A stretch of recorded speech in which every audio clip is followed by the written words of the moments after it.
വെച്ച് ഇതാ നമ്മൾ വെളിച്ചെണ്ണ ഒഴിച്ച് കൊടുത്തിട്ടുണ്ട് കേട്ടോ. വെളിച്ചെണ്ണ ചൂടായിട്ടുണ്ട്. അതിലേക്ക് നമുക്ക് ഇതാ കടുക് ഇട്ട് കൊടുക്കാം.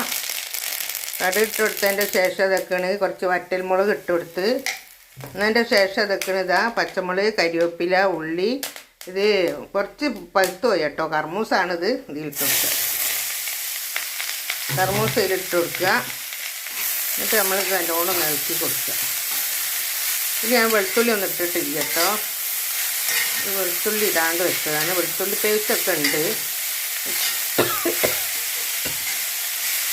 ഇത് ഇങ്ങനത്തെ ഒരു ഇതിൽ ഈ ടേസ്റ്റിലെടുക്കാൻ വിചാരിച്ചു. പിന്നെ ഉപ്പ് ഇട്ടിട്ടില്ല കേട്ടോ. കുറച്ച് ഉപ്പ് ഇട്ട് കൊടുക്കണം.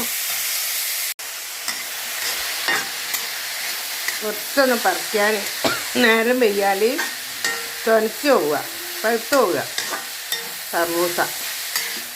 എന്നിട്ട് നല്ല പച്ചയിൽ തിന്നുമ്പോൾ നല്ല ടേസ്റ്റാണ്. ഇതിനിപ്പോൾ ഒരു നേരിയ മധുരം ഉണ്ടാവും. പക്ഷെ മധുരം ഉണ്ടെങ്കിലും ഇവിടെ കുട്ടികളെ വല്യപ്പാക്ക് ഇഷ്ടമാണ് കേട്ടോ. അടിപൊളിയാണ്. ഒന്നും കൂടെ വേവട്ടെ. ഒന്നും കൂടെ ഇളക്കി മറിക്കാം. എന്നിട്ട് നമുക്ക് തീ ഓഫാക്കിടാം. അത്ര മതി. വെന്തിട്ടുണ്ട് കേട്ടോ. ഓക്കെ. വീഡിയോ ഇഷ്ടപ്പെട്ടാൽ എല്ലാവരും ലൈക്ക് ചെയ്യുക, ഷെയർ ചെയ്യുക, സബ്സ്ക്രൈബ് ചെയ്യുക. Okay, by.